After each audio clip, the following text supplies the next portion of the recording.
The night of the Seder, we wear two different dress codes. One, the Holy Shalah tells us that the night of the Seder, we should come to the Seder as a melech, your wife as a malka, a king and queen, royalty, and your children should come dressed as bnei melachim. The night of the Seder, we're dressed up in royalty, wealth, kingliness. Additionally, the Yalkut Yosef brings the custom of Ashkenazim is to wear a white kittel, the white coat, and that he brings from the Maharal represents what the Kohen Gadol wore on Yom Kippur when he went lefnayu lefnim. When he went into the Holy of Holies, he wore the white coat, and that represents free of chet. Two messages: royalty, kingliness, and free of sin. The Kohen Gadol also wore both. He dressed in gold generally, royalty, and yet at times he wore the white coat, which represents cleanliness, free of chet. Two forms of freedom. We find in the Mishnah and Pirkei Avot these two messages as well. In the 5th parak, the Mishnah brings 10 miracles that happened in the Beit HaMikdash. Two of them are the following. We know the Mizbeach there was a Mizbeach HaChutz, there was a Meach that was outside in the open. And the Mishnah tells us, based on a pasuk in this past week's Parsha, that the water, whatever rain, never extinguished the fire of the base of the Mizbeach.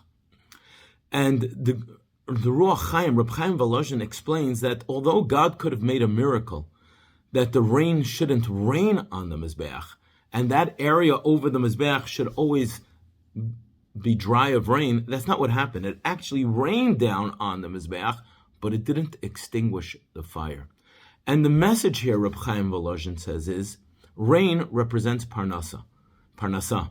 The fire of the Mizbeach, that's the Eish of Torah. Torah is compared to fire. Parnasa cannot extinguish Torah.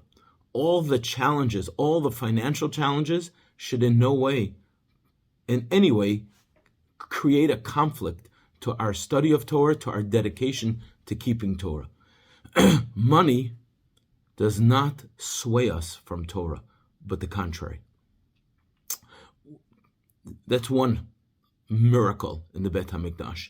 An additional miracle in the Beit HaMikdash was that we know there was a column of smoke that raised straight up over the Mizbeach. And no wind can budge that column. It was a straight, firm column that went straight up, and no wind can budge it. That, says Reb Chaim of Volozhin, represents something else. And that is, winds represent the Ruach of Tumah, the Yetzer Hara, the spirit of temptation, the Yetzer Hara that tells a person, God forbid, idol worship, all the different temptations, all the different winds that are out there cannot budge the Torah. Two messages. These two messages are the same two messages of the night of the Seder.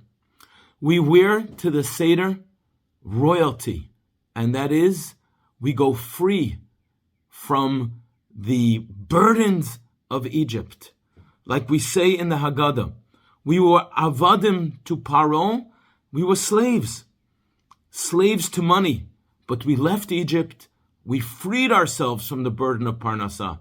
Money will in no way extinguish the fire. The burden of Parnasah will not extinguish the fire of the Mizbeach. But we know there's another freedom we celebrate the night of Pesach, and that is Mitchila of the Avodah Zarah hayu avotenu. We come from idol worshippers, Terach. But Kervanu Hamakom, God brought us near to Him. And we know the Gemara tells us both these messages are in the night of the Seder. Freedom from money, freedom from slavery to our Parnasa, and freedom from slavery to Avodah Zarah, to our Yetzer Hara. Two messages. Those two messages are in the Mizbeach. No water, no Parnasa can extinguish the fire, and no wind can blow the column of smoke that rises up from the Mizbeach. And those two messages are in our dress code. What we wear, we come as kings, kingdom, royalty, and that is free from the burden of parnasa, free from the slavery for our bread.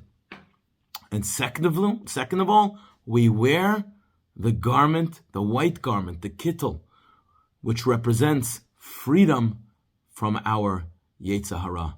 Let's come to the Seder dressed in both coats, and let's celebrate both forms of freedom the night of Pesach.